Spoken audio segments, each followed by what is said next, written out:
ప్రధాని మోడీ పనితీరు అదేవిధంగా ఆయనకు ఉన్నటువంటి పట్టుదల గురించి అందరికీ తెలుసు. ఆయన నాయకత్వంలో ప్రజలు కోరుకున్నది ఖచ్చితంగా జరిగి తీరుతుందని నేను హామీ ఇస్తున్నాను అన్ని వ్యాఖ్యానించారు. ఢిల్లీలో ఆదివారం జరిగిన సంస్కృతి జాగర్ మహోత్సవంలో ఈరోజు పెద్ద ఎత్తున వ్యాఖ్యలు చేశారంటూ చూస్తూ ఉన్నాం. సో ఇక్కడ భారత్లో యుద్ధం వస్తే ఆయుధాల పరంగా పాకిస్తాన్ చావు దెబ్బ తినే ప్రమాదాలు ఉన్నాయటువంటి అభిప్రాయాలు వ్యక్తమవుతా ఉన్నాయి. సో శతఘ్నుల్లో వినియోగించే 155 mm గుండ్ల నిల్వలు భారీగా పడిపోయాయని 4 రోజులకు మాత్రమే సరిపోతాయని పాక్ సైన్యాధికారులే చెబుతున్నారు. సో ఇక్కడ నిన్న కూడా ఒక అనాలిసిస్ చేయడం జరిగింది. పాకిస్తాన్ ఆల్రెడీ మన దేశంతో పోటీయే కాకుండా అటు ఆఫ్ఘనిస్తాన్ దాడులు చేస్తూ ఉంది, ఇంకొక వైపు ఇరాన్ దాడులు చేస్తూ ఉంది, అంతర్భాగంలో ఉన్నటువంటి అంతర్యుద్ధం జరుగుతూ ఉంది బలూచిస్తాన్ లిబరేషన్ ఆర్మీతోటి. సో ఇట్లా అష్టదిగ్బంధన అయిపోయినది. వాళ్ళ ఆయుధాలు సరిపోవని చాలా స్పష్టంగా చెప్తా ఉన్నారు. సో ఇప్పటికిప్పుడు వాటి తయారీ అసాధ్యమని పాకిస్తాన్ కోర్ కమాండర్ల సమావేశంలో ఆందోళన వ్యక్తం కావడం గమనార్హం. ఈ అంశంపై పాక్ ఆర్మీ మాజీ చీఫ్ అసీం బజ్వా తీవ్ర ఆందోళన వ్యక్తం చేయగా మరో విశ్రాంత సైన్యాధికారి ఏకంగా పహల్గామ్ దాడి వెనుక పాక్ చైనా కుట్ర ఉందని ఆరోపించారు. భారత ప్రభుత్వం సన్నద్ధతను బట్టి ఈ వారంలో యుద్ధ కార్యాచరణ పూర్తవుతుంది. పాక్పై నిర్దిష్ట చర్యలకు ప్రకటన చేసే అవకాశాలు లేని వాదనలు కూడా వినిపిస్తూ ఉన్నాయి. సో త్రివిధ దళాలు బ్లూ ప్రింట్తో రెడీగా ఉన్నాయట. సో భారత త్రివిధ దళాలు పాక్తో యుద్ధానికి సిద్ధంగా ఉన్నట్లు తెలుస్తుంది. ఆదివారం air chief marshal AP Singh ప్రధాని మోడీ కీలక సమాలోచనలు జరిపారు. ఈ భేటీలో త్రివిధ దళాధిపతులతో మోదీ వేరువేరుగా భేటీలు పూర్తయినట్టు తెలుస్తోంది. సో గత నెల 30న ఆర్మీ చీఫ్ జనరల్ ఉపేంద్ర ద్వివేదితో విస్తృత చర్చలు జరిపారు. శనివారం నేవీ చీఫ్ అడ్మిరల్ దినేష్ త్రిపాఠితో చర్చించారు. త్రివిధ దళాధిపతులు ముగ్గురు పాకిస్తాన్పై త్రిముఖ దాడి చేసేందుకు తాము సర్వసిద్ధంగా ఉన్నామంటూ కూడా చెప్తా ఉన్నారంటూ కూడా తెలుస్తూ ఉంది. సో ఈ క్రమంలో మొత్తానికైతే త్రివిధ దళాలు పెద్ద ఎత్తున ఒక బ్లూ ప్రింట్ తోటి కోఆర్డినేషన్ ఉన్నట్టు తెలుస్తూ ఉంది. మొత్తానికైతే ఇక్కడ చూడండి, సరిహద్దు రేఖ దాటి దూసుకెళ్లేందుకు సైన్యం ఉరకలు వేస్తుండగా ఆక్రమిత కాశ్మీర్లోని నిర్దిష్ట ఉగ్రవాద శిబిరాలపై దాడులు చేసేందుకు వైమానిక దళం క్షిపణి దాడులకు సిద్ధమైనట్లు చర్చ జరుగుతుంది. అరేబియా సముద్రంలో మోహరించిన యుద్ధ నౌకలు కూడా దీర్ఘశ్రేణి క్షిపణి దాడులకు సిద్ధంగా ఉన్నట్లు సమాచారం. త్రివిధ దళాలు నిర్దిష్ట కార్యాచరణ బ్లూ ప్రింట్తో సిద్ధంగా ఉండగా మోడీ సర్కారు గ్రీన్ సిగ్నల్ ఇవ్వడమే ఆలస్యమని రక్షణ శాఖ వర్గాలు చెబుతున్నాయి. అందుకే ఈ నెల 9న జరగనున్నటువంటి రష్యా విక్టరీ డేకు భారత్ తరపున వెళ్లాల్సిన ప్రతినిధి పేరు మారుతూ వస్తుంది. తొలుత ప్రధాని మోడీ ఈ కార్యక్రమానికి వెళ్లాల్సి ఉండేది. ఆయన స్థానంలో రాజ్నాథ్ సింగ్ వెళ్తారని కేంద్రం చెప్పింది. తాజాగా రక్షణ శాఖ సహాయ మంత్రి సేత్ వెళ్తారని ప్రకటించింది. యుద్ధం మొదలైతే ప్రధాని రక్షణ మంత్రి భారత్లో ఉండడం అనివార్యమని, అందుకే వారు ఈ కార్యక్రమానికి వెళ్ళడం లేదనే అభిప్రాయాలు వ్యక్తమవుతున్నాయి. వేగంగా పరిణామాలు చేంజ్ అవుతూ ఉన్నాయి. సో మొత్తానికైతే భారత్ పాక్ యుద్ధానికి సంబంధించి రోజుకు ఒక అప్డేట్ అయితే కనబడతా ఉంది. చాలా స్పష్టంగా ప్రణాళికలు సిద్ధమవుతున్నాయి, బ్లూ ప్రింట్ సిద్ధమవుతోంది. త్రివిధ దళాలు కోఆర్డినేషన్తో కూడా ఏ విధంగా ఒకటేసారి మూకుమ్మడిగా దాడులు చేయాలని చెప్పి కూడా చాలా క్లియర్గా తెలుస్తుంది. భారత్ ఏదో చేయనుందనడానికి వేగంగా మారుతున్నటువంటి పరిణామాల సంకేతాలు ఇస్తున్నాయి. గత నెల 29న ప్రధాని మోడీ ఆర్ఎస్ఎస్ చీఫ్ మోహన్ భగవత్తో భేటీ అయ్యారు. ఇప్పటికే 2 సార్లు భద్రతా వ్యవహారాల క్యాబినెట్ భేటీ జరగగా ఈ వారం మరోమారు సమావేశం కానట్లు తెలుస్తోంది. విదేశాంగ శాఖ మంత్రి జయశంకర్తో పాటు మన దేశ రాయబారులు ఇప్పటికే అన్ని ముఖ్యమైనటువంటి మిత్రపక్ష దేశాలకు పరిస్థితి వివరించారు.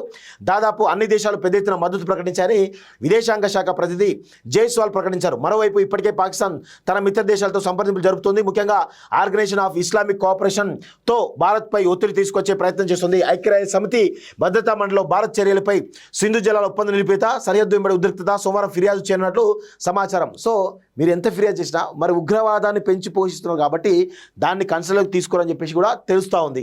సో అదే సమయంలో బలూచిస్తాన్లో వేర్పాటువాదులకు సైన్యానికి మధ్య జరుగుతున్నటువంటి ఘర్షణలు మరింత తీవ్రమైన పరిస్థితులు కనిపిస్తున్నాయి. తుర్కీ, సౌదీ అరేబియా, మలేషియా, ఇతర ఇస్లామిక్ దేశాలతో పాకిస్తాన్ చర్చలు జరుపుతున్నా భారత్కు వ్యతిరేకంగా మద్దతును కూడగట్టుకోవడంలో సఫలం కావడం లేదని తెలుస్తోంది. సో భారత్లో ఘర్షణ నేపథ్యంలో నిర్వహించే అఖిలపక్ష హాజరయ్యేది లేదని పాక్లో ఇమ్రాన్ నేతృత్వంలో ప్రతిపక్ష పార్టీ పీటీఐ స్పష్టం చేసిందంటూ చూస్తా ఉన్నాం. యుద్ధం వస్తే 4 రోజులకే పాక్ శీతగ్ని గుండ్లు ఖాళీ అవుతాయట. సో ఈ క్రమంలో వాళ్ళు ఏం చేయడం కూడా అవకాశం ఉండదు. సో మన భారతదేశం పై చేయి సాధించే అవకాశం అయితే చాలా స్పష్టంగా ఉన్నట్టు తెలుస్తుంది. భారత సైన్యానికి ఇగ్లా రష్యా నుంచి అధునాతన క్షిపణులకు దిగుమతి అంటూ చూస్తున్నాం. ఎందుకంటే భారతదేశానికి కొంత ఆర్థికంగా పరిపుష్టిగా ఉంది కాబట్టి ఇతర దేశాల నుంచి ఎంత అంటే అంత ఆయుధాలు కొనడానికి రెడీ అయిపోయారు. సో ఈ క్రమంలో పాకిస్తాన్ ఏం చేసింది, ఉక్రెయిన్కి ఆయుధాలు సరఫరా చేసింది. సో అక్కడ వాళ్ళకు ఆయుధాలు తక్కువ ఉన్నాయట ఇప్పుడు. సో ఈ క్రమంలో వాళ్ళు చేసేటువంటి యుద్ధం 4 రోజులకే ఆ శతఘ్ని సంబంధించినటువంటి ఏవైతే ఎక్విప్మెంట్ ఉంటుందో, యుద్ధ సామాగ్రి ఉంటుందో అది ఓన్లీ 4 రోజులు సరిపోతుందట. సో ఈ క్రమంలో భారతదేశం త్రివిధ దళాలు త్రిముఖ వ్యూహంతో మరి బ్లూ ప్రింట్ తోటి రెడీగా ఉన్నాయట. దాడులు ఎప్పుడైనా చేయడానికి సిద్ధంగా ఉన్నట్టు కూడా చాలా స్పష్టంగా తెలుస్తూ ఉంది. విదేశాల్లో ఉన్నత విద్యను చదువుకోవాలని అనుకుంటున్నారా? అయితే వెంటనే ఫ్లైగ్రాడ్ ఓవర్సీస్ ఎడ్యుకేషన్ కన్సల్టెన్సీని సంప్రదించండి. మీ విదేశీ కలలను సాకారం చేసుకోండి. ఫ్లైగ్రాడ్. ప్రధాని మోడీ పనితీరు, అదేవిధంగా ఆయనకు ఉన్నటువంటి పట్టుదల గురించి అందరికీ తెలుసు. ఆయన నాయకత్వంలో ప్రజలు కోరుకున్నది ఖచ్చితంగా జరిగి తీరుతుందని నేను హామీ ఇస్తున్నాను అన్ని వ్యాఖ్యానించారు.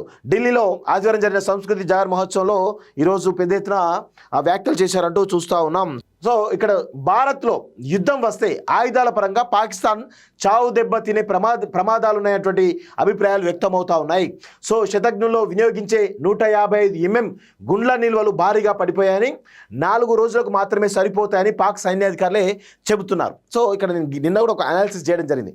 పాకిస్తాన్ ఆల్రెడీ మన దేశంతో పోటీయే కాకుండా అటు ఆఫ్ఘనిస్తాన్ దాడులు చేస్తూ ఉంది, ఇంకొక వైపు ఇరాన్ దాడులు చేస్తూ ఉంది, అంతర్భాగంలో ఉన్నటువంటి అంతర్యుద్ధం జరుగుతూ ఉంది బలూచిస్తాన్ లిబరేషన్ ఆర్మీ తోటి. సో ఇట్లా అష్టదిగ్బంధన అయిపోయినది. వాళ్ళ ఆయుధాలు సరిపోవని చాలా స్పష్టంగా చెప్తా ఉన్నారు. సో ఇప్పటికిప్పుడు వాటి తయారీ అసాధ్యమని పాకిస్తాన్ కోర్ కమాండర్ల సమావేశంలో ఆందోళన వ్యక్తం కావడం గమనార్హం. ఈ అంశంపై పాక్ ఆర్మీ మాజీ చీఫ్ అసీం బజ్వా తీవ్ర ఆందోళన వ్యక్తం చేయగా, మరో విశ్రాంత సైన్యాధికారి ఏకంగా పహల్గామ్ దాడి వెనుక పాక్ చైనా కుట్ర ఉందని ఆరోపించారు. భారత ప్రభుత్వం సన్నద్ధతను బట్టి ఈ వారంలో యుద్ధ కార్యాచరణ పూర్తవుతుంది. పాక్పై నిర్దిష్ట చర్యలకు ప్రకటన చేసే అవకాశాలు లేని వాదనలు కూడా వినిపిస్తూ ఉన్నాయి. సో త్రివిధ దళాలు బ్లూ ప్రింట్తో రెడీగా ఉన్నాయట. సో భారత త్రివిధ దళాలు పాక్తో యుద్ధానికి సిద్ధంగా ఉన్నట్లు తెలుస్తుంది. ఆదివారం air chief marshal AP Singh ప్రధాని మోడీ కీలక సమాలోచనలు జరిపారు. ఈ భేటీలో త్రివిధ దళాధిపతులతో మోదీ వేరువేరుగా భేటీలు పూర్తయినట్టు తెలుస్తోంది.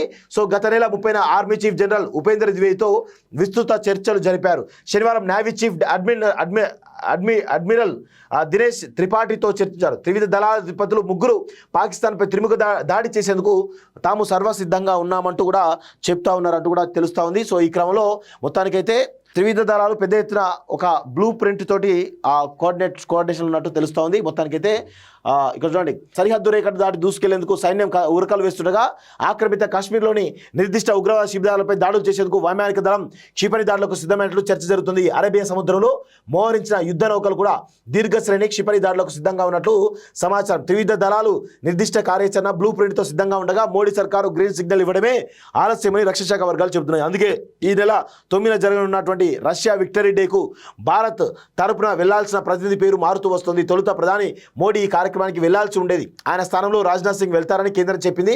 తాజాగా రక్షణ శాఖ సహాయ మంత్రి సేత్ వెళ్తారని ప్రకటించింది. యుద్ధం మొదలైతే ప్రధాని రక్షణ మంత్రి భారత్లో ఉండడం అనివార్యమని, అందుకే వారు ఈ కార్యక్రమానికి వెళ్ళడం లేదనే అభిప్రాయాలు వ్యక్తమవుతున్నాయి. వేగంగా పరిణామాలు చేంజ్ అవుతూ ఉన్నాయి. సో మొత్తానికైతే భారత్ పాక్ యుద్ధానికి సంబంధించి రోజుకు ఒక అప్డేట్ అయితే కనబడతా ఉంది. చాలా స్పష్టంగా ప్రణాళికలు సిద్ధమవుతున్నాయి, బ్లూ ప్రింట్ సిద్ధమవుతోంది.